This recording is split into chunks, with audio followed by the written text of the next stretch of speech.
I don't know. I don't think cinema is going to change anything at all. I would rather say that cinema.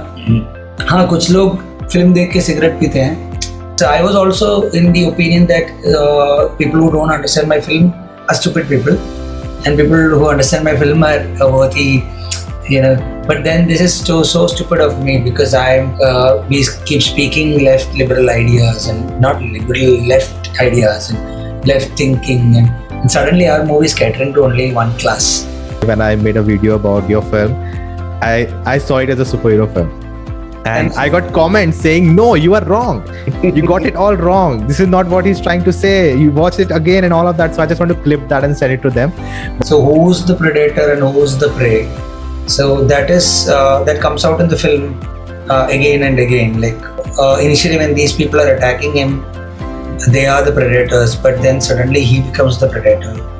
And then when Wawa is following this guy, we kind of feel that he is going to be the predator, but the government is the predator here. We are too ambitious to say that we are going to change the environment. No, the environment decides when to change itself.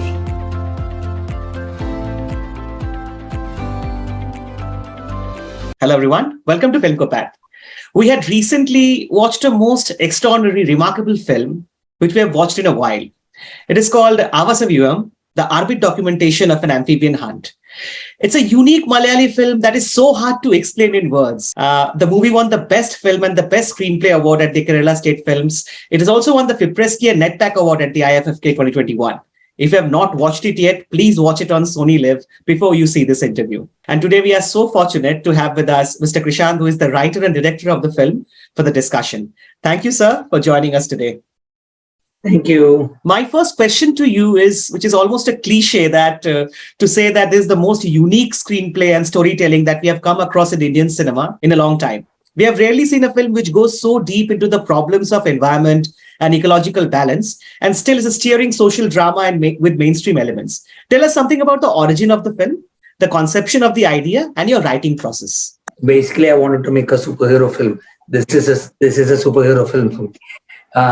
And I'm impressed with superhero contents like Chronicle, which is one of the best superhero films ever made. Yeah, so the filmmaker, I forgot his name. He went ahead and made one promising other versions of Chronicle, and then there is this Bruce Willis movie, Night Shyamalan movie, Unbreakable, yeah.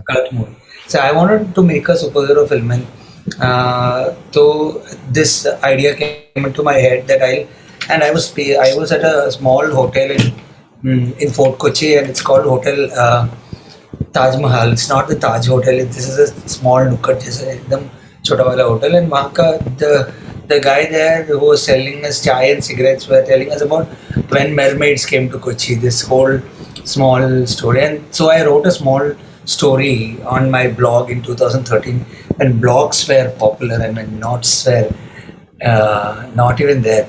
It's called Mermaids in Kochi. There's a conversation between two people who are speaking about, and then this idea struck 2013 to 14. And then I went ahead and made my first feature film, which is called Vrittagrila Chaduram. It's there on MX Player and YouTube. It's called A Minor Inconvenience.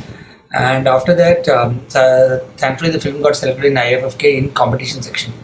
So in my head, nobody will watch my film because it's a boring film. This is what is in my head, and also,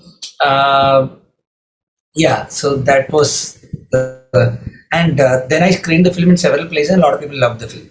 But I was looking at the kind of people who loved the film. So there was this screening at Surya Film Festival where everyone clapped and everyone stood up, and I got random hugs from people.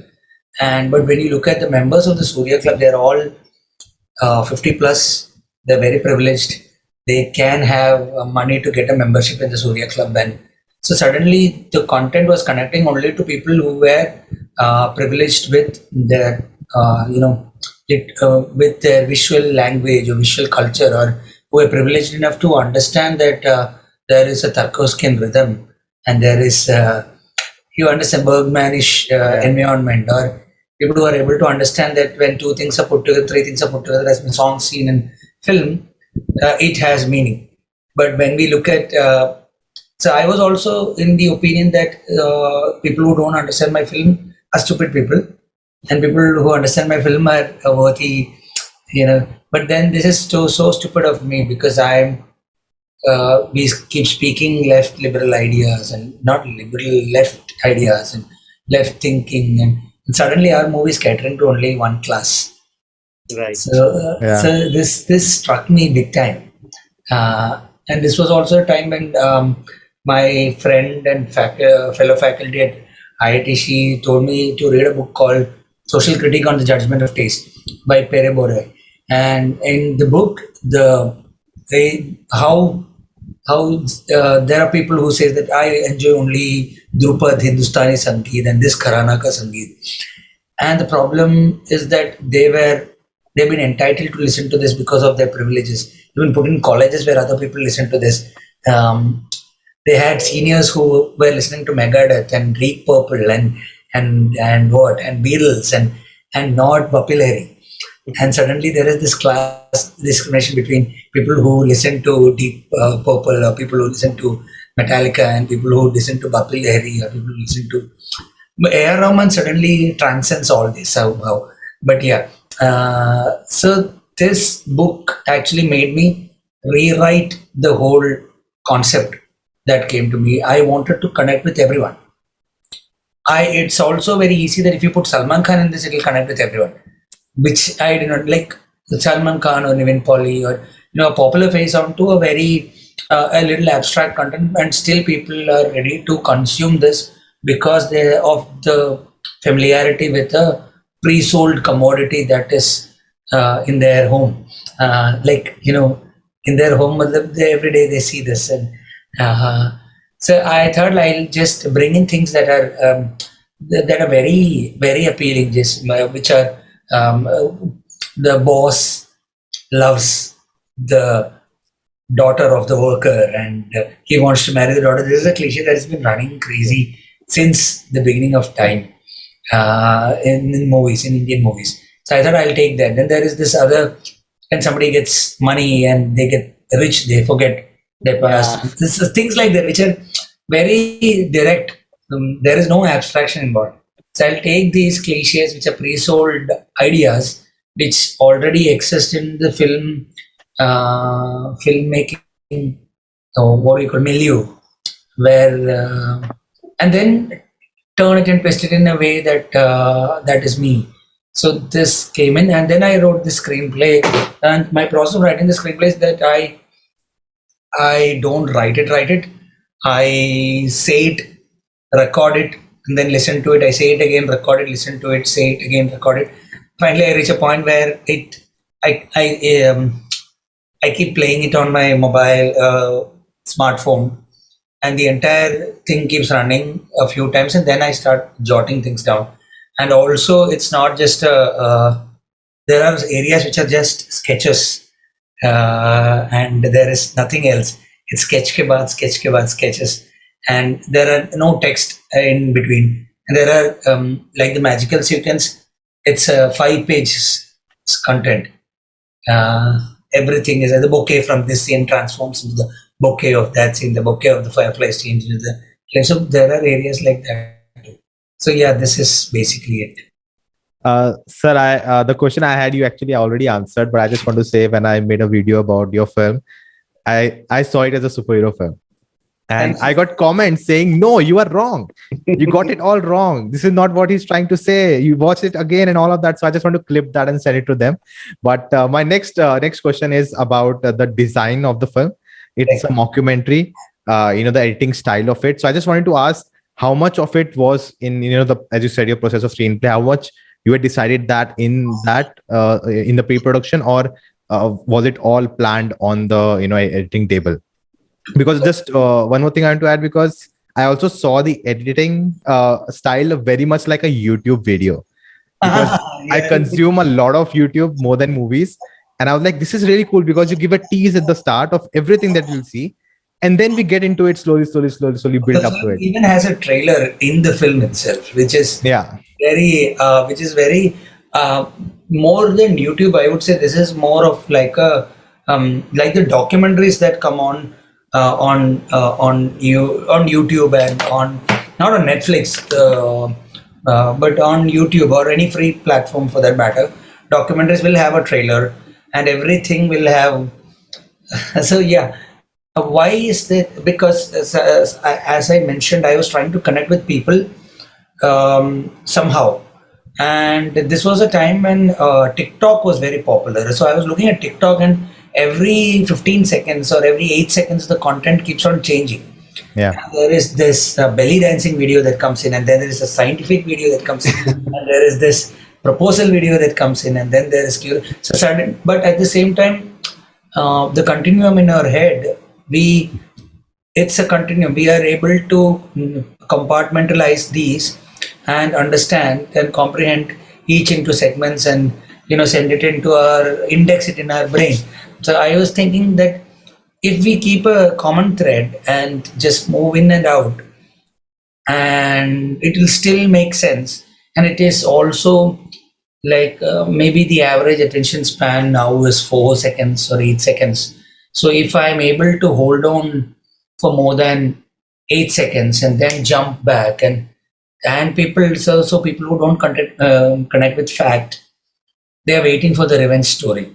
Yeah. And this is a very common idea in series, where what you do is you take it's called the odd couple scenario. You take two odd couples, or two people are having a fight in the jungle and two other people are having a fight in the mountain, and somehow these two fights keep happening. And if you're not connected with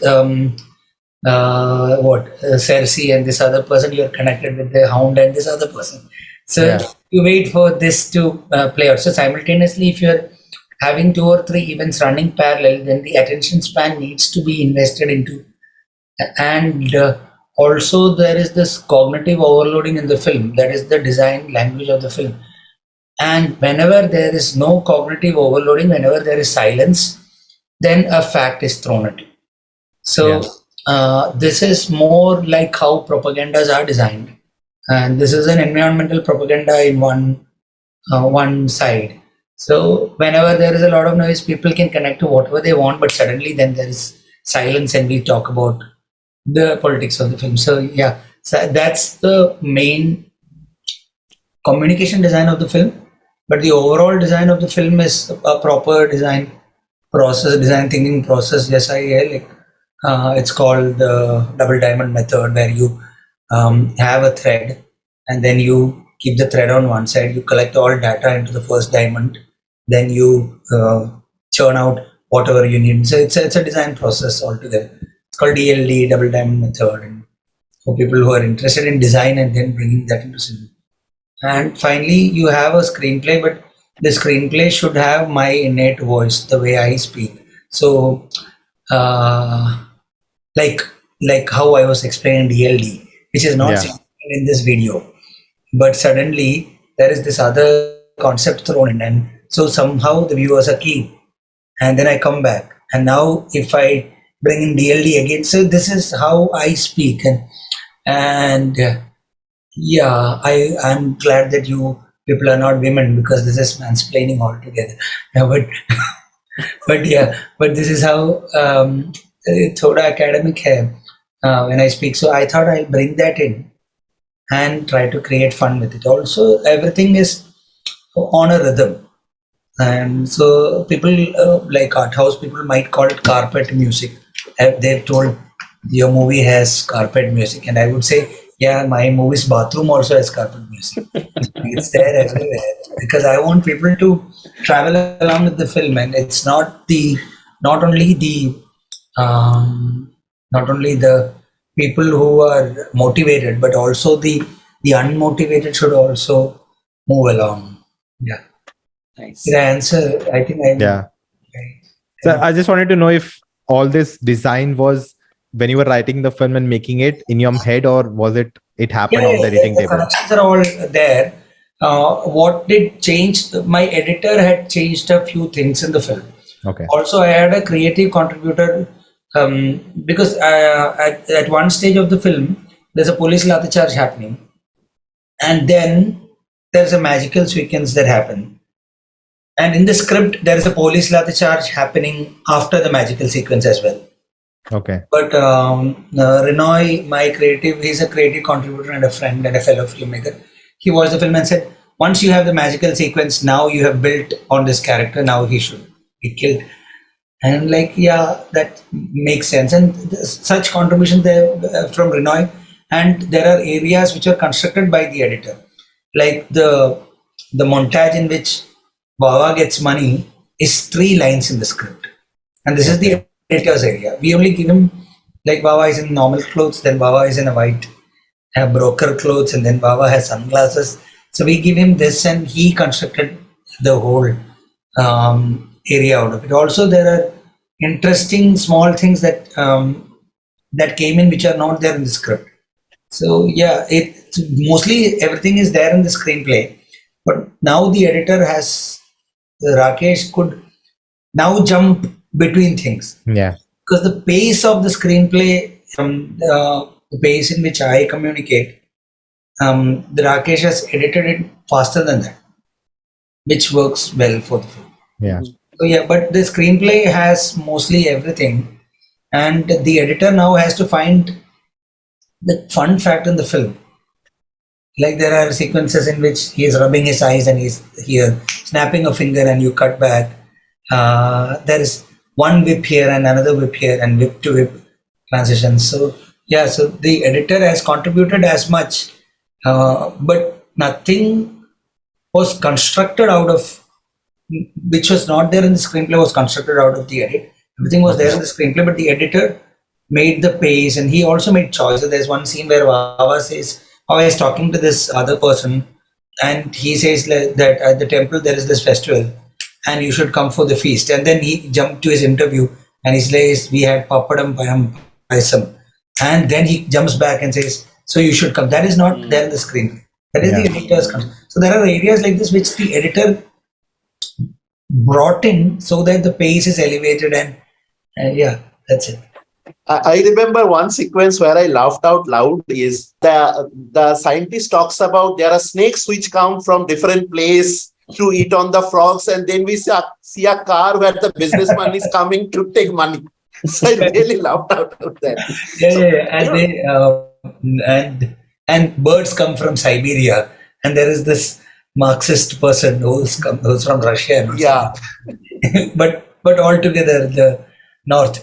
So there are things like that, a lot of things like that. Even the fox Sajivan is called the Kurukan Sajivan, or things like this guy is poisonous, and so there are sequences like that which I was just having fun. But I am so happy that even the first screening people were laughing at it, and I'm like, okay, we have just nailed this, because once this people start laughing at this, then we are sure that we'll get laughter in all the areas which are not so intellectually stimulatingly fun, like the slap jokes in which it's there, or it's always there. Like there's the Gunda's assistant going to the hero and talking, and he gets hit. So this is there in all. We are sure that we'll get a laugher there, but if we get a laugher here, which is filmmaking itself, right? It's not a slapstick. It's not a humor which is written like or improvised. Or so if we get laughter there, then people understand that we are not serious at all. Like, yeah.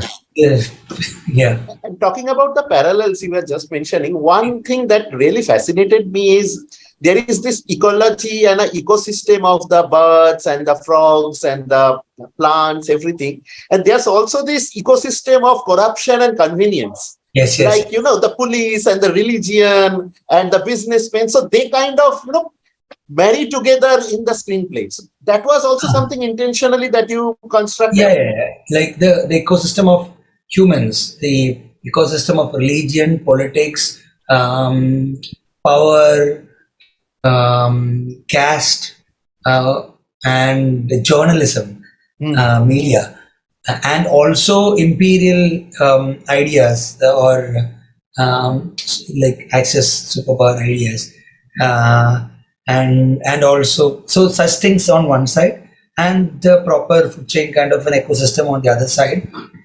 and which is more important, which is so I think for human beings to survive together and have a longer lifespan, we need this other ecosystem too, where why do we have police? So that we don't kill each other, right? Why do we have families? So that we don't kill each other. So this system of is also designed for our survival, and there is this other system which is not designed for our survival, which is designed for everyone's survival, like the lizard and the bird. Yeah, and so let's try to make a Venn diagram out of it, and then bring things together and see. Yeah, so that's the parallels that and also about there's something about the predator and prey. So who's the predator and who's the prey? So that is that comes out in the film again and again. Like initially when these people are attacking him, they are the predators, but then suddenly he becomes the predator. And then when Wawa is following this guy, we kind of feel that he is going to be the predator, but the government is the predator here. And then in the third part, we start feeling that this guy has changed into a thing, and he might be the predator. Then the policing, the system, the media, the religion, everything is the predator here. And also there is this revenge wala predator. And finally this goes to a museum where collectors, and they say that there are humans from Ethiopia or in our museum. Bushmen, these are humans. So humanists in a period used to consider African Americans as like apes, and this is a humanist, okay, proper written humanist, and so it's so their predator prey wala relationship is always there in the film throughout, and yeah. Also tell me, so one thing that I was really keen to ask you is this character Joy. You kind of show man and nature coming together in this character. And this character is also, from time to time, he is helping this businessman to catch fish, the crabs and the shrimps. So are you also showing kind of a circle of life going on through nature in this way? Like there is a scene, if I remember, where he is also a bit disturbed that I am causing their death, but he goes on. Yeah, I think I would say that I may sound preachy, but I was trying to understand when you actually, it's also too small of me to make nature into a man. And nature can be a man or a woman or a transgender or even an animal, or not even an animal, an animal. But here I am trying to make a person, because it's very easy. Embodiment of nature into a person is the easiest thing that we can do, and also the outsider perspective is the easiest, like the PK perspective. Like you bring in an outsider and look at everything with an outsider point of view, and everything will look sarcastic and stimulating to you, which is a very easy writing perspective altogether. The tougher perspectives are when you are a system inside this, and then you are looking outside and the problem of, so that is the tougher writing. So I kind of chose the easy part. And coming to your question, so when we are, imagine that there is a forest which is given to a particular tribal group, and they are able to draw wood, they are able to cut trees, and they are able to cultivate and everything. So at one point you are having a mutual relationship with the forest, with you gaining more than the forest, but still the relationship is mutual, because you are cutting only 5 trees and letting the other 5 trees leave. Okay, so it's a mutual relationship model. But then there is consumerism, which actually consumes the entire forest, but it constructs a housing complex for you. So this is not. So now nature is destroyed. So there is nothing to hold on to the roots and onto the soil and everything. So there can be landslides and stuff. So when you actually break this balance of how much you're utilizing nature, it strikes back. So I want to bring in this parallels, metaphorically or literally. I wanted to bring this up. There's one point where the balance is broken, and also if you construct a dam at a place where it is not required, then the chances of the dam getting filled and floods being caused, so this parallel has to be brought in, and it's very easy to. This is not a not a very abstract parallel. It's a very bacha wala parallel. Yeah, so that's there in the film altogether, and yeah, that's it. It's deliberate, very deliberate. The other thing that I wanted to talk about is, in the film, you have shown about the New Vipin area, what is going on, the protest and the movement, everything. At the end credits, we see the real life footages as well. And now this film has got so much of acknowledgement and appreciation, including the State Film Awards. And in IFFK, you have won so many awards. So do you think that helps the movement in any way? It will get more attention from the government, the state government, or the public? No, it won't. It won't. That is the truth about cinema, right? Or the truth about literature. Only the people. I don't know. I don't think cinema is going to change anything at all. I would rather say that cinema. हाँ कुछ लोग film देख के cigarette पीते हैं.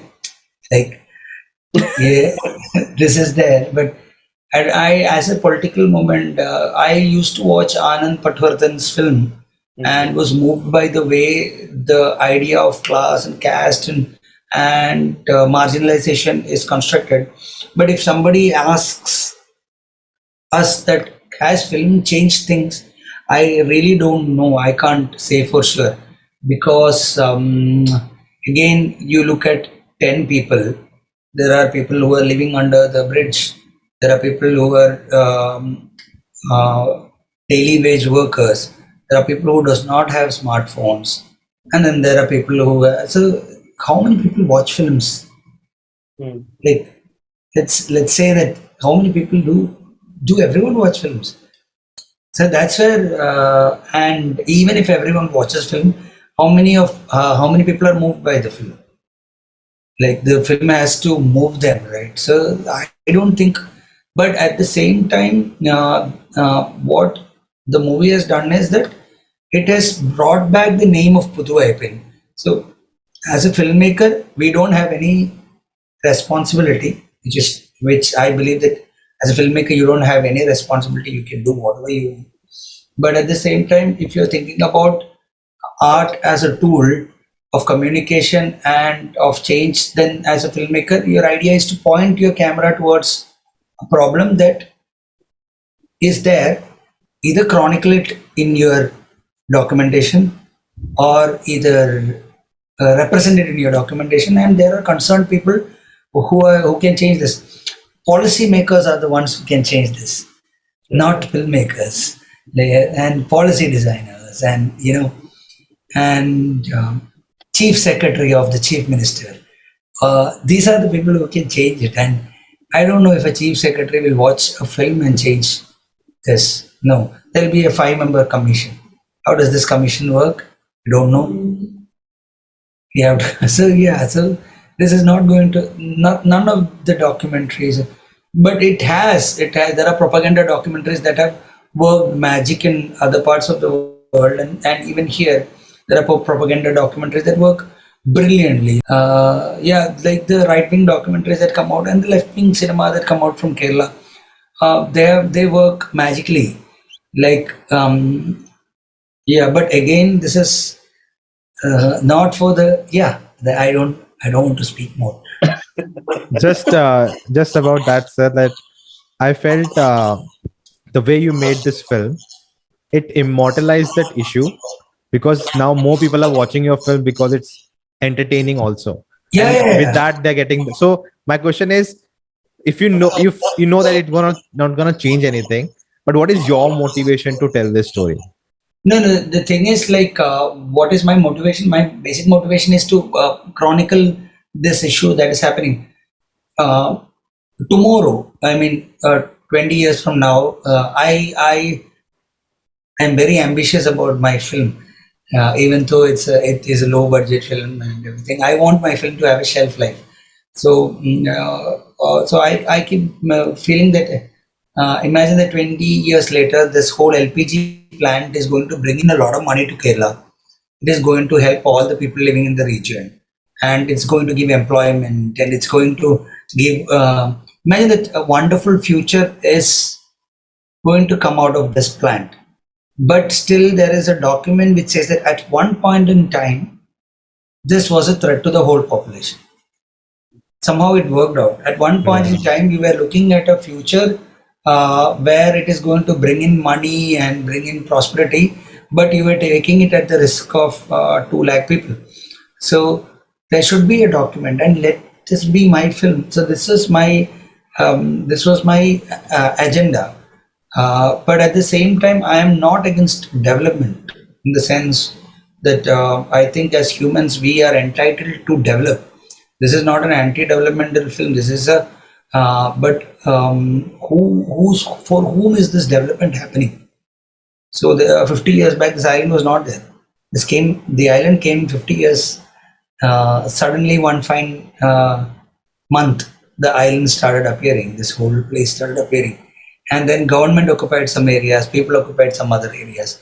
And government had a lot of real estate, and this island came in because of Kochi port, which was dredging, and the soil was taken, and the island was formed. So there's a lot of not just the part that you see in the film, but this has a lot of socio-economic aspect, as this is an employment for a lot of people.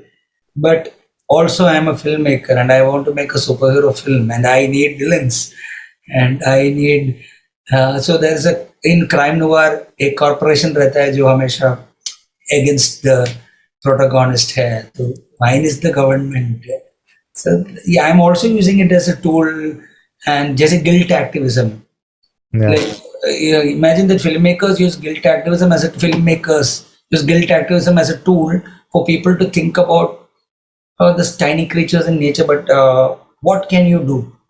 Like your father spent 20 years of his life on, and then make some money, and now he needs to build a home altogether, and the home may have frogs. Where he's going to build may have frogs.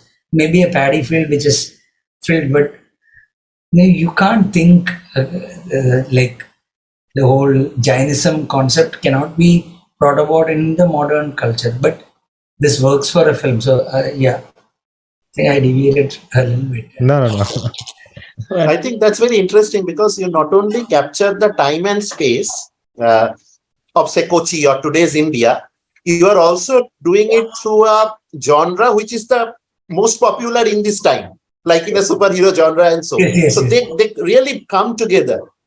And also getting into pop culture is something that so there are alternate culture, underground culture, there are the hip hop underground culture, but if you get into popular culture, the good part is that people will talk about things, and somehow Aavasavyuham has percolated slowly into the popular culture.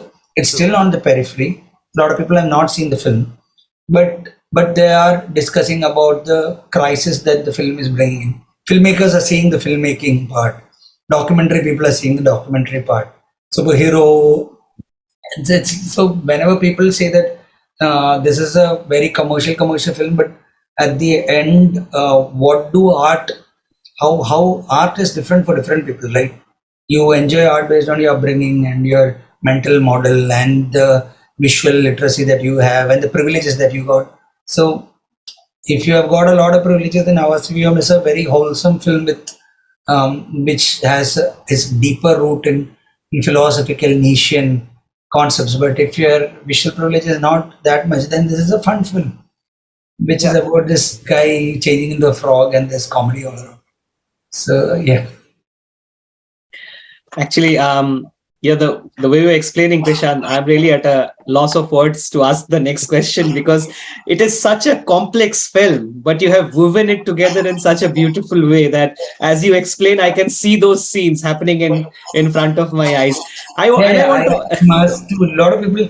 I am asked not to demystify my film. Everyone keeps telling me not to demystify my process, but the thing is, I trying to break the idea of knowledge hierarchies, and look at all these YouTube videos in which filmmakers come and give us gyan. It's so beautiful. Like you want to set up a camera at 1/50. Who will tell you at 1/50? There's a YouTube video for it. So there's anyone who mystifies their knowledge and who does not share it is afraid that Yeah. the hierarchy won't be maintained, and there will be smarter people. Definitely, there will be smarter people bringing out smarter contents in a week or 2 weeks, or there are contents on YouTube that we have not discovered, which are very similar to this film, but we have not seen it. So, yeah, Yeah. yeah. Wanted to ask you more of a philosophical question. So you choose to show us the metamorphosis of the environment with the metamorphosis of our protagonist, actually. The problem of our macrocosm portrayed in the struggle of our microcosm, the protagonist. We witness the fate of our hero at the end. Do you predict a similar fate of our environment as well someday? Like a dying carcass lying in the museum of the universe? Yeah, and then, like for me, this is a superhero. So this is a 4 hour content. Then ye वापस आता है बहुत मचाता है. Like he comes back, and so it's there. The screenplay is already there. But because this is, but the parallels that I would draw is that I think who was the George Carlin would say that we are too ambitious to say that we are going to change the environment. No, the environment decides when to change itself. Like a few dinosaurs sitting and thinking that we'll poop a lot so that the environment will change. Nope. Like too ambitious. But what we can rather do is do not preserve this for our selfish survival needs. Like if you want to drink Coca-Cola tomorrow, preserve the rivers. Right. I mean, yeah. Like it's as simple. The environment will bring out the fittest creature that will survive this. Maybe it's a reptile, or maybe it's a bat or something, and it will change. But that creature will be there, and what we call development is only our limited perspective of development, right? Like we think that going to the moon is development, but look at the dolphins. They have sex for fun. They swim in the water. They don't destroy their environment. They don't have to pay taxes. They don't have to go to school. The system of family is not so complicated. And are we actually looking at is the idea of progress related to measuring the distance of Proxima Centauri or light? Kaisa hai? Like what is the perspective here? So I don't know. I don't want to go there. Like when you say a philosophical, yeah. So fascinated that you mentioned that, because I was just meaning to ask you. I did not see it in the poster, but when the film ends, you actually write that the Arbit documentation of the amphibian hunt, the beginning. Yeah. I was expecting, there would be more coming from our superhero. So that's coming, right? Like an origin story. It's there. And we are currently in talks because that has a lot of not just VFX, the facts, the packaging. So my fear is that already the novelty of the idea is already out there. And how can we keep the novelty and work on the character? So that is the fear, because suddenly a lot of people have taken this film as their own film. It looks like a lot of people think that they have discovered this film and this is their film, and I am entitled to do a sequel which is what they're expecting. My sequel is like a lot of guns and bombs and stuff. And also another crisis that we are in the screenplay that we are facing is that you opened a problem statement. So when you open a problem statement in part 1, ideally you close the problem statement. So how do you close the problem statement? So ये data नहीं मिल रहा है हमें. So that is, so these are the reasons. So I'm quite excited now. Any timelines for when you're planning for the part 2, or next year? I think by next November we are going to start shooting. Okay. So by then all the things will be in place, I think. So, and tell us about this project you were working on. When I was communicating with you, you were shooting something, right? My new film. It's a police procedural comedy. and it's a comedy again. It's a social commentary, but it's a comedy, and it does not have a narrative style like Aavasavyuham. It's a plain, simple narrative, but at the same time, there is this visual language that I am trying to play with on the form. So it's like Aavasavyuham. It's either it's going to be a Yorker, or it's a wide bouncer. Let's look at it. Hopefully, I mean, so we have completed shooting. We have completed it, shooting it, and now we have moved into post production. We're going to start re-recording in 2 days. And humor is the main element. And there's also a social commentary, but humor, social commentary से ऊपर रहेगा. Like social commentary में humor डाल दोगे तो लोगों को ऐसा चल जाए. Like people will be like, let's हाँ बोलने दो उसको. We are having fun. Right? We make it very serious. But I really love the way Par Ranjit and a few other filmmakers, Rimadas, they're coming up with their content. It's very strong and it's very serious. I somehow feel that somehow my content seriousness is getting lost in the packaging part, in the spectacle part. So, but yeah, I think that's personality will reflect in the film. Yeah, no, That's I what don't we think want. it is lost. I don't think so. We as viewers Yeah. really find it so engaging and Yeah, I'm glad that a lot of people are googling about Budweiser, which itself is it's something that in our agenda we need people to Google about Budweiser. In our agenda, a lot of common man should see the film. This is simple agenda. Common man should see the film, and also the art house people and the other crowd should be able to enjoy the film in an equal way. But the pure art house people still can't connect to the film because of the whole mise-en-scene culture that they've been exposed to, and that I've been exposed to, which I was also part of. So when you see contents which are communicating directly, then you start feeling that the filmmaker lacks an ability to abstract and give ideas. But only when you start communicating properly with cinema, then you understand that this is tough, because abstraction works like I show a dark room with a lady sitting. Abstract idea mein this lady may be sad, may be angry, may whatever comes before that will add to this. But if it's a communicative content, lady will be sitting in a dark room, close up of her eyes with tears. There will be a sad music that is playing in, and there will be an old man saying that "Bahu bahut dukhi hai aaj." Yeah, it's communication. Like abstraction and communication are two different self-expression, and this, so both are tough. But at the same time, I would say that abstraction is not so tough. The part where abstraction is tough is only when the filmmaker decides that he needs to abstract content. Now he has lost a lot of audience, and he has also lost his money. Right. I mean, but self-expression ke liye he thinks that I need to express my emotion or my idea in this abstract fraction is the risk that the filmmaker is willing to take to show us what is running in his head, which is commendable.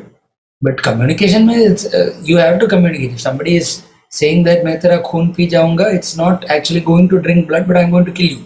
Mhm. So how do you communicate that? Like, yeah. I think it's all about the balance that your film addresses. You know? Yeah. I am trying to keep that because I love the other side as well.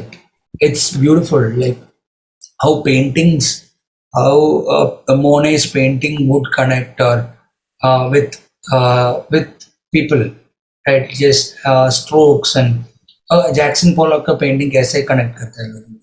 But when you bring in when you bring in communication in a style like Jackson Pollock's, then suddenly it becomes it changes everything, right? I mean, yeah. So One thing I just want to ask, because I asked my community, I'm talking to you today. if they have any questions. And I think you went through all of them. There's answers for all the questions, but someone asked about the background score of the movie and how you use music throughout. So if you can talk about that. The background score. There are we divide the film into segments, and each the whole idea is called the rhythm of life.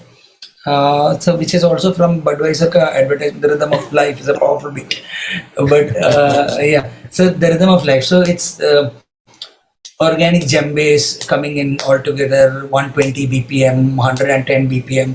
It's always ding, tak, tak, tak, tak. It'll keep on going there. Then the rhythm moves into rhythm being played on the cello, the rhythm being played on the orchestra. And so Ajmal Hasbullah is our music director. So I was speaking these ideas to Ajmal. Rakesh also, our editor, also brought in the